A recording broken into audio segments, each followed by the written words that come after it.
Good evening. I'm going to report the morphological analysis of a speech in political rhetoric.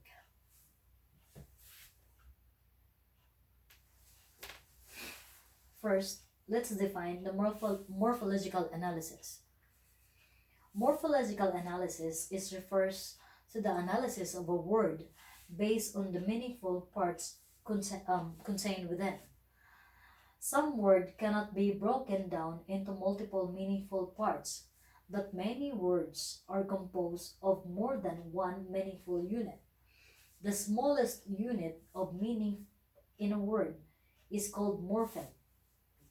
Morphemes may be free or bound, and bound morpheme are classified as either inflectional or derivational.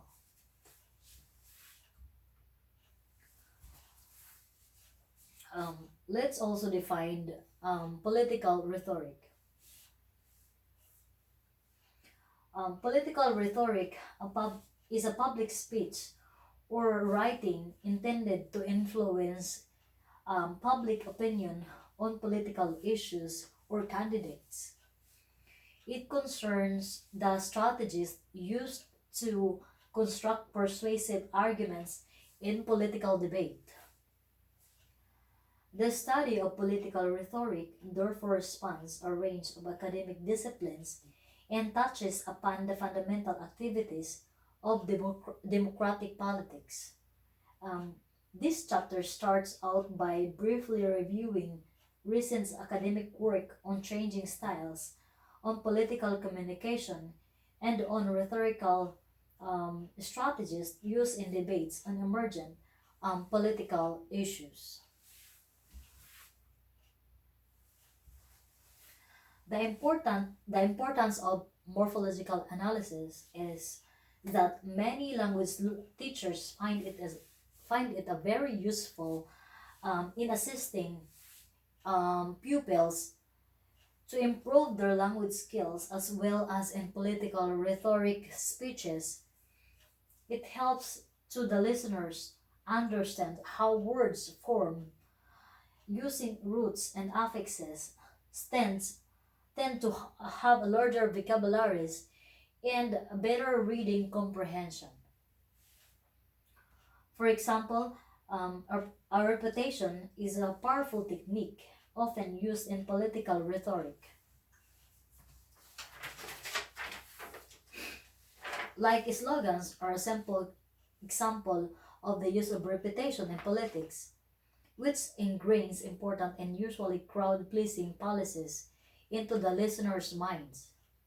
Aside from the use of slogans, politicians also frequently make the use of techniques such as anaphora, and which is also a repetition of words and phrases at the beginning of consecutive sentences. Morphological analysis can help anybody to infer the meaning of some words and at the same time to learn new words easier than without it. Whether they are words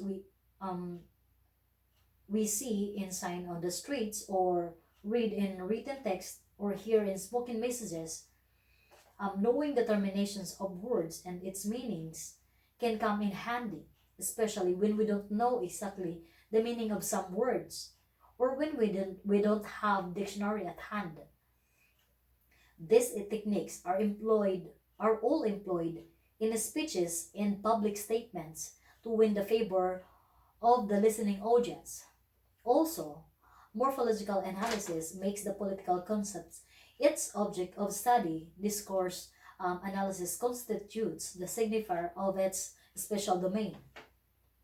But also, um, a person's accents will definitely affect in delivering a speech. It is the product of individuals' races, in some cases, their social and educational background.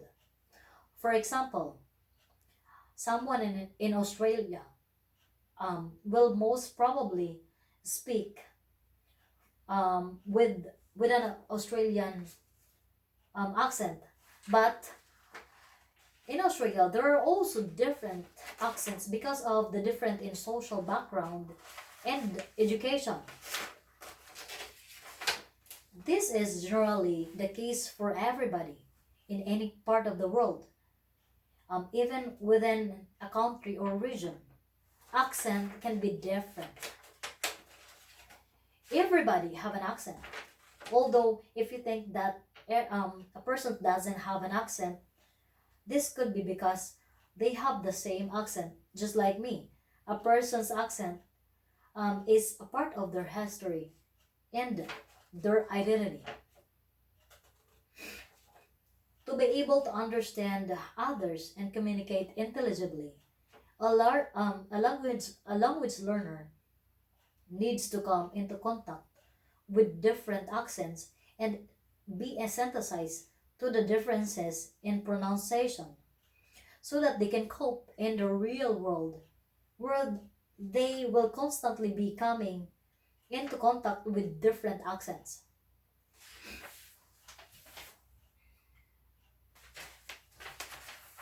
In every speech, we choose words, how loudly we speak, the timing of our conversation.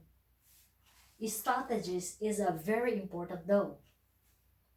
Although using rhetoric is good for speech, using too much makes annoying to the listeners that the speech make it sound like lack of content or more of rhetoric. But through analyzing the concept of rhetoric, specifically in political context, in understanding the importance of political speeches, it is easy to make the connection of its importance in communication research. By studying how to create political speeches and understanding how they differ from other forms of public speaking, one can use the skill necessary to make their message clear and memorable. Thank you.